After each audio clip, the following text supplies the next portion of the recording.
Eu inicio usando aqui o depoimento do deputado Rosenberg Reis. É muito interessante, quando nós fomos na casa do governador Pezão, uma comissão de deputados aqui, escutei dele dizendo que seria um absurdo votar a privatização da SEDAI. E alegou exatamente o seguinte: como que o Estado do Rio, que tinha contratado 3,5 bilhões de empréstimo do BNDES, para exatamente regularizar o fornecimento de água, e o saneamento da Baixada Fluminense, e citou o município de Caxias. Então, estamos aí, senhor presidente, diante de uma situação que precisa ser melhor pensada. Como que o governador Pezão, alegando exatamente isso, a necessidade de regularizar o saneamento e o fornecimento de água para a Baixada, fala do empréstimo que ele já tinha contraído. E, senhoras e senhores deputados, uma outra coisa também que precisa ser considerada de muita importância. Ele falou que as 2 primeiras parcelas já tinham sido recebidas, já tinham sido utilizadas. Só faltava a última parcela de 600 milhões. Então, eu venho aqui para questionar exatamente isso. Se o Estado pegou 3 bilhões e 500 milhões e só tinha 600 milhões para receber, onde foi o restante desse dinheiro? Uma vez que o deputado Rosenberg Reis vem aqui a público dizer que a Baixada não tem água. Esse é um primeiro ponto que precisa ser discutido.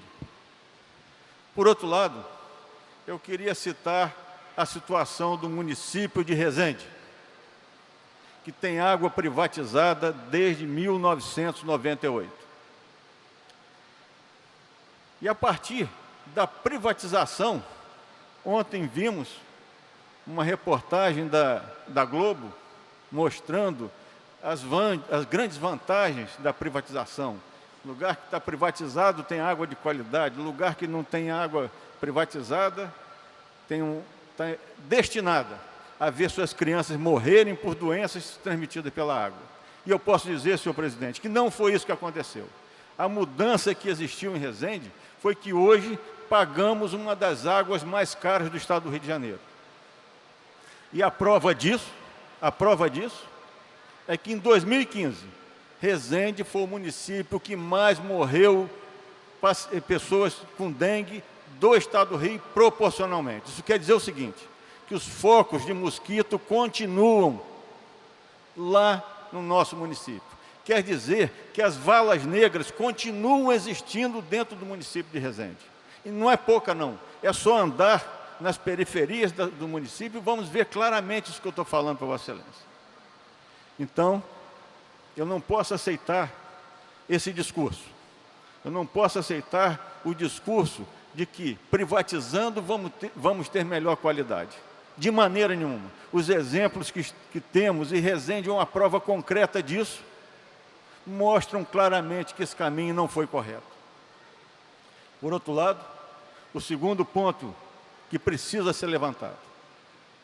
Por que que o governador, numa comissão de deputados dessa casa, uma comissão pluripartidária, diz claramente que não justificaria de maneira nenhuma, senhor presidente, privatizar a SEDAI, porque ele já tinha contraído um empréstimo de 3,5 bilhões. Palavras dele, quem iria pagar esse empréstimo? E agora vemos aqui um rolo compressor, trazendo a privatização, que naquele momento o governador Pezão era contra, sem definir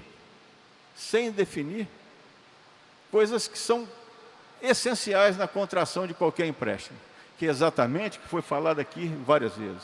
Qual vai ser o juro, qual vai ser o montante, qual o valor da SEDAI dentro desse compromisso. Então, nós temos aqui uma outra coisa que nos cabe pensar. Nos cabe pensar. Eu não gostaria de ter entrado nessa fase, mas não vejo outra maneira de agir.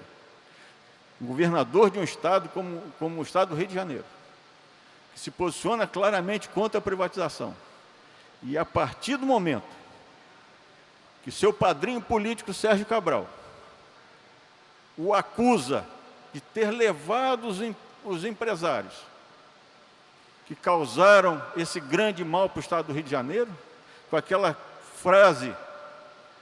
frase emblemática, perguntem ao Pezão, isso me leva a crer que o que move essa privatização, senhor presidente, infelizmente, não é a garantia do salário do servidor público, não é a garantia do salário da pensão dos pensionistas e aposentados, é simplesmente se garantir numa cadeira que garante um foro privilegiado. Ele, na verdade, se previne, ou tenta se prevenir, contra as acusações que virão e que ele obrigatoriamente precisa responder dentro do regime democrático e republicano que persiste aqui no estado do Rio.